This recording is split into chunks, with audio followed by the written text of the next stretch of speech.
그래서 이 공급 대책의 총평을 좀 해보면요. 물론 뭐 저의 개인적인 생각이지만, 다른 방송에서도 계속 하지만, 원인을 잘못 분석했어요. 그래서 정책이 계속 틀리거든요. 그런데 그 정책을 계속 꾸준히 밀고 나가고 있습니다. 그래서 잘못된 정책이 계속 재생산되고 있다라고 저는 봅니다. 문제의 원인은 이거예요. 제가 보는 문제의 원인은 서울 안에 새 아파트에 살고 싶은 사람들이 많거든요. 저는 서울에 살고 싶어요. 이런 사람이 너무 많고요. 그리고 그 사람들도 저는 좀 좋은 아파트에 좀 살고 싶어요. 서울에 이렇게 집이 낡고 이렇게 집이 안 좋은지 모르겠어요. 좀 좋은 집 좀 주세요. 저는 거기 가서 살고 싶으니까. 이런 사람들의 수요가 엄청 많거든요. 그럼 이게 원인이라고 저는 보는데, 정부는 그렇게 보지 않아요. 보지 않고 아니다. 그거는 너는 투기 세력이고 너는 나쁜 놈이다. 너는 문제가 있다. 넌 너무 욕심이 많다. 그러니 세금을 내라. 그리고 번 거는 토해내라. 그리고 개발하지 마라. 재건축하지 마라. 계속 누르고 있단 말이죠. 그리고 경기도로 나가서 살아. 내가 뭐 GTX도 깔아줄게. 뭐 나중에 저기 외곽에다가 임대주택도 지어줄게. 그러니까 서울에서 살지 말고 나가서 살아. 라는 거예요. 지금 이 정부의 방향은. 그러면 서울에 살고 싶은 사람들이 그렇군요. 그러면 저는 여기서 그만 접고 저는 경기도민이 되겠습니다. 라고 할 것인가? 아니다. 절대 그렇지 않죠. 서울 사람들이 아니면 서울에 살다가 경기도로 밀려난 사람들이 어떻게든 서울로 가고 싶어하는 그 수요가 있는데 그 수요를 무시하고 있죠. 아니면 그 수요를 투기 수요라고 잘못 생각하고 있어요.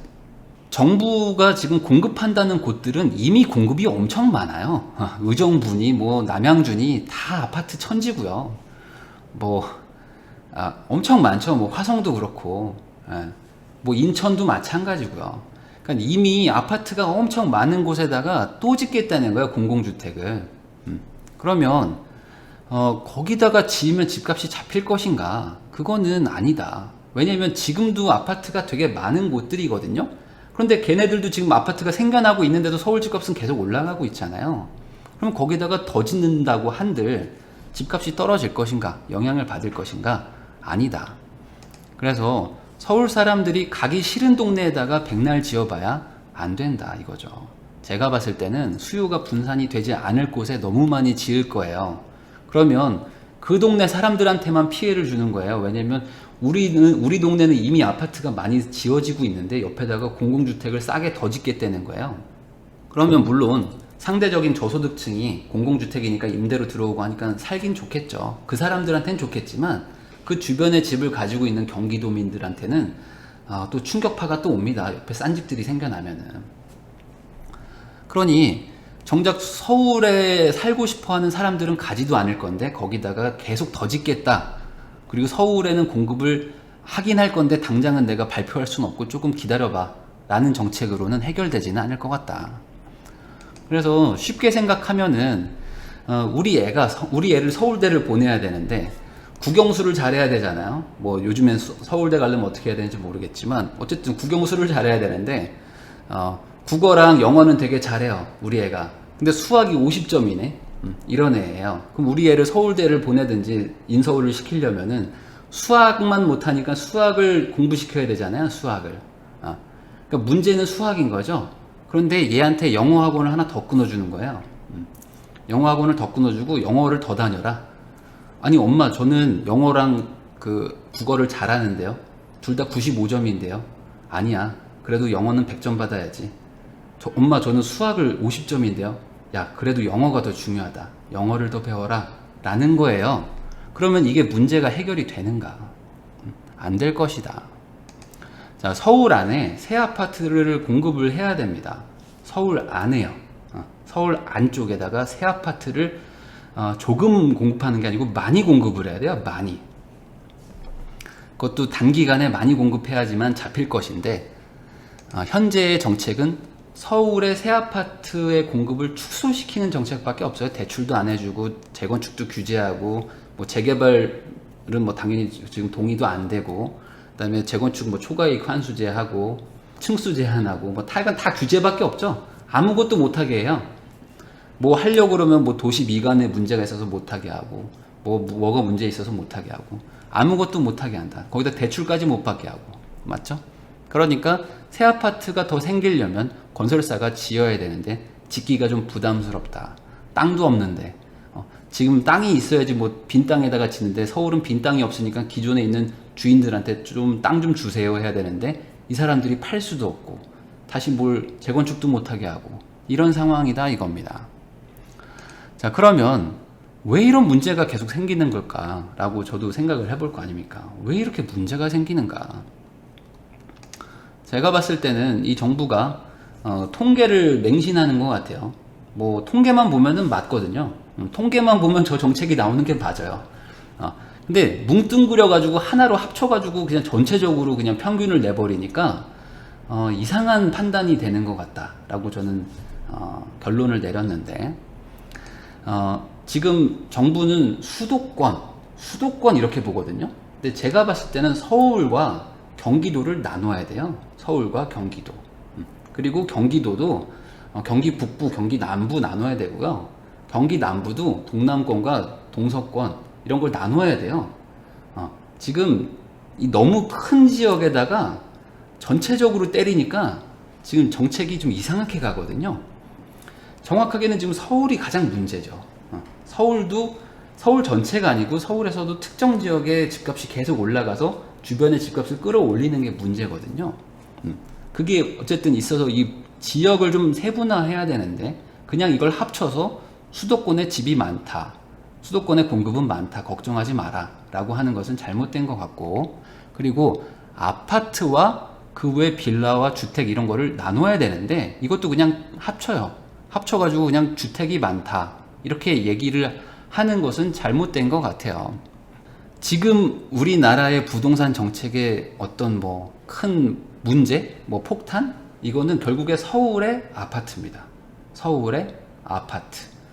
그것도 서울의 그냥 아파트가 아니라 서울의 신축 아파트가 폭등하는 것과 나도 신축이 될 수 있는 재건축 아파트, 이 두 가지가 집값을 막 끌어올리다 보니까 주변에 있는 구축 오래된 아파트들도 야, 제가 저렇게 비싼데 나는 왜 이렇게 싸냐, 나도 같이 올라가자 라고 하면서 올라가고 있는 거거든요. 그러니까 그 서울이나 아니면 뭐 서울의 이제 중심지로 접근이 좋은 경기도의 특정 지역들 아파트도 야, 저기가 저렇게 비싸면 우리도 조금 비싸져야 되는 거 아닌가 하면서 같이 올라가고 있는 거죠. 분당, 판교 뭐 지금 그런 데가 다 광명도 그렇고요. 그러니까 결국에 문제를 세분화하면 서울의 특정 지역의 아파트가 문제인 거죠. 그런데 지금 이 정책의 대부분은 어떤 지금 목표로 가고 있냐면 경기도의 아파트를 엄청 짓겠습니다 이겁니다. 경기도의 아파트를 엄청 짓겠다. 그러니 서울에 살지 말고 경기도로 내려오세요 이겁니다. 그러면 원인이 해결이 안 될 것 같다 이겁니다. 원인이 해결되지 않는다. 그리고 반대로 서울에 오피스텔과 빌라가 얼마나 많은데요. 서울에 집이 얼마나 많은데 거기 가서 사시면 되지 뭐하러 아파트 가서 사십니까? 그냥 서울에 오피스텔 가시고 서울에 빌라 가서 사세요 라는 것과 마찬가지거든요. 지금 이 정책은. 그러면 사람들이 안 간다 이거죠. 안 갑니다. 정부가 맨날 하는 소리가 이겁니다. 정부가 이번 보고서에도 적어놨어요. 서울의 주택 보급률은 98%입니다. 그러니까 집이 거의 부족하지 않죠. 그러니까 서울에 문제가 아무것도 없는 거다 라고 지금 보는 거예요. 그러면 이 주택 보급률이라는 건 사실 아무짝에도 쓸모가 없는 건데, 지금 반포에 30억 하는 신축 아파트도 한 채고요. 어디 뭐 서울 뭐 아주 외곽에 있는 1억짜리 반지하도 한 채입니다. 그러면 이거를 둘 다 그냥 주택은 주택이죠. 주택은 주택이에요. 10평짜리 빌라, 30년 된 빌라도 주택은 주택이죠. 그러면 집 개수로만 보면 충분하죠. 거기다가 서울이 아닌 수도권으로 합쳐보세요. 그럼 집은 얼마나 남아도는데요. 집이 많습니다. 그리고 경기도에 새 아파트 얼마나 많은데요. 그런데 정작 사람들이 원하는, 저는 서울의 아파트에 살고 싶은데요, 그렇게 생각하면은 절대적으로 부족한 숫자죠. 절대 부족한 숫자입니다. 그러니까 집값이 올라가고 있는 거죠. 여기까지 했다 그러면 사실 이 두 가지 중에 하나예요. 제가 봤을 때는 이 두 가지 중에 하나일 텐데 이 두 개밖에 더 있겠어요? 정부가 봤을 때 진짜 원인을 모를 수도 있죠. 제가 봤을 때는 이런 원인인 것 같은데 정부가 봤을 때는 야 그게 무슨 원인이냐, 너는 뭐 비전문가고 우리가 전문가니까 우리 말이 맞아 라고 진짜 원인을 다르게 보고 있을 수도 있고요. 아니면 야 나도 알지, 우리가 국토부가 지금 뭐 몇십 년간 국가를 운영해 왔는데 우리 공무원들이 바보냐? 알지. 근데 다른 게 있어. 그러니까 그걸 말을 못해 내가, 이거라고 보는 거죠. 나도 아는데 다른 목적이 있어서 그런 거야. 그러니까 조용히 해 라고 보는 것 같아요. 이 둘 중에 하나겠죠. 모르거나 다른 목적이 있거나, 아니면 이게 다른 건 없으니까. 그러면 둘 다 문제죠. 둘 다 문제예요. 모르는 거는 정말 문제인 거고요. 알고 있는데 다른 목적이 있다면 그 목적을 가지고 설명을 하면 되는데, 지금 집값을 잡는다는 식으로 거짓말을 하는 거죠. 아주 나쁘게 얘기하면 거짓말을 하는 거예요. 문재인 정부 들어서 박근혜 정부보다 훨씬 서울 집값이 올랐어요. 진짜 폭등했거든요. 엄청 올랐잖아요. 지금 그거는 체감하실걸요? 거의 1년 만에 막 30%, 40%씩 올라가 버렸죠. 그러면 이게 문재인 정부의 정책 실패가 아니다? 라고 하기는 어렵단 말이죠. 박근혜 정부에서 이어져 온 그 정책이 이어져서 지금 이렇게 된 것이다? 라고 보기는 어렵다. 제가 봤을 때 그렇지는 않을 것 같아요. 그러면 다른 목적이 있거나 아니면 원인을 모르거나 둘 중에 하나일 것 같다. 자, 그러면 문제는 이거예요. 제가 걱정하는 건 이건데, 여기서 더 올라갈 수도 있잖아요, 만약에. 분명히 그럴 수도 있거든요. 왜냐면 지금 원인 자체가 해결이 안 됐다고 저는 봐요. 제 말이 틀렸을 수도 있지만 제가 봤을 땐 원인 해결이 안 됐고, 저도 지금 서울에 이사 왔고, 저도 이렇게 동네를 돌아다녀 보고, 뭐 저도 부동산에 지금 발을 담그고 있는 사람이니까 보면 전혀 지금 어떤 원인 해결이 안 되고 있는 상황이니까 더 올라갈 수가 있는데, 그러면 지금 정부는 아주 센 채찍들을 계속 때렸거든요, 작년부터. 그러면 더 올라가면 더 때리겠네요, 맞죠? 여기서 더 올라간다면 더 때리려고 할 것 같은데, 그러면 해결이 되는 것인가 이거죠. 지금 지방의 집값들은 많이 폭락하고 있는 곳들도 많고, 그리고 경기도도 지금 집값 뭐 지지부진한 곳들도 많은데, 거기에 공급은 더 한다고 하고, 서울은 지금 마땅히 공급은 안 되고, 네가 안 팔어? 어디 끝까지 가보자. 양도세 60% 때리고 보유세 내가 1.8%씩 때릴 테니까 네가 버틸 수 있나 보자. 한번 끝까지 버텨봐라 라고 더 지금 채찍을 때리려고 하고 있는데, 그러면 더 올라간다고 하면 채찍 때려서는 안 되네 라는 거를 깨달아야 될 텐데, 왜냐면 지금 1년간 폭등을 했으니까 채찍을 열심히 때렸는데 집값이 올라갔잖아요. 그러면 야 더 때리면 결국 포기할까?